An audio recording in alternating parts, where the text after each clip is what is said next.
Okay, another question that we frequently get is, what should my marketing budget be? What percentage of my income should I devote to marketing? It's not really based on income, and I'll give you the general rule, but people watching this video, I'm sure, are going to either call or email with an exception. Oh, and those exceptions are valid. Right. Okay, but normally, if your practice has revenues under $1.5 million a year, you should be budgeting about 5% of your trailing 12-month revenues. Explain that. Run a production report for the last 12 months. Look at that number, multiply that times 5%. Okay, that's trailing. All right, that's trailing what you already did 5 months ago, or 12 months ago, excuse me.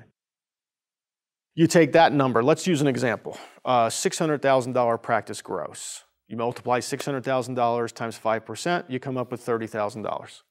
Then you ask the dentist, where do you want to be next year? That's the goal. And the dentist says, I want to be at $700,000. Okay, you multiply that times 5%, and you come up with $35,000. You don't add the two numbers together. Before I scare anybody off of this video, you do not add the two numbers together. What you have is you have a budget range. Your budget should be no lower than 30, and your budget should be no higher than 50. 35. 30 to 35. Yeah. Right. In that example. In that example, right. So but you all have different trailing 12-month grosses, and you all have different goals for the next year. But to give you a general example, and if we do your marketing plan, that's how it's actually, we calculate what your budget should be inside the marketing plan anyway. Right. I think one of the most common questions that I get is, before they understand how this works, is they say, how much does this cost? Right? Yeah. Expecting us to come back and say, or give them a number. Well, the number is not up to us. The number is up to the dentist. The dentist is the CEO of their dental practice. We are not. So the dentist, using math and whatever they're comfortable with, sets the budget. Right. All right. NPI's job, after the dentist sets the budget, is to put as much on the street using those budgetary resources as humanly possible. At the least risk. At the least risk, cutting as much cost out of that, and that includes whatever, printing and postage and mail lists and advertising charges from, like, say, newspapers or magazines or radio buys or whatever, wherever we can conserve while we're managing the marketing. We want you to get as much out of whatever that budget is as humanly possible. That's our job, because the only way that you'll stay with us is if we put your money on the street, that phone rings, your staff answers it, and that becomes a new patient in your chair, right? That's right. The only way, okay?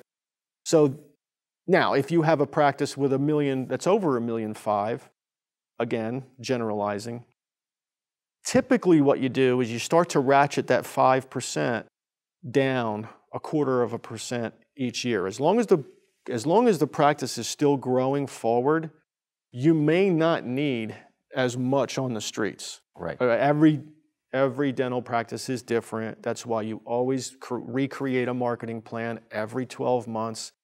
There's always extraneous circumstances. I'm going to bring in an associate. I'm bringing in a partner. I'm adding service. I'm adding services. I'm adding operatories. Right. I'm adding operational hours of the whole practice over, a certain period. There's always extraneous, circumstances that you have to take into consideration. But the general rule is 5% of trailing 12-month revenues. That's the low end. To 5% of next year's goal, and that gives you that nice range. And the money you spend on marketing, that's for everything. So if you have Lighthouse or Smile Reminder or Demand Force, it's $200 a month. That comes out of the marketing budget. Right.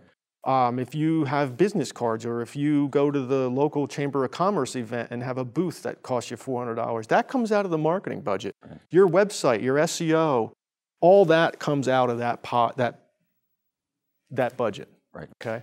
But that, in general, that's the way you look at your marketing budget. And if you do have a budget calculated like that, and you apply it properly, you should be able to grow almost any general practice anywhere in the 5 countries that we work forward. You should be able to drive almost any practice forward in almost any market.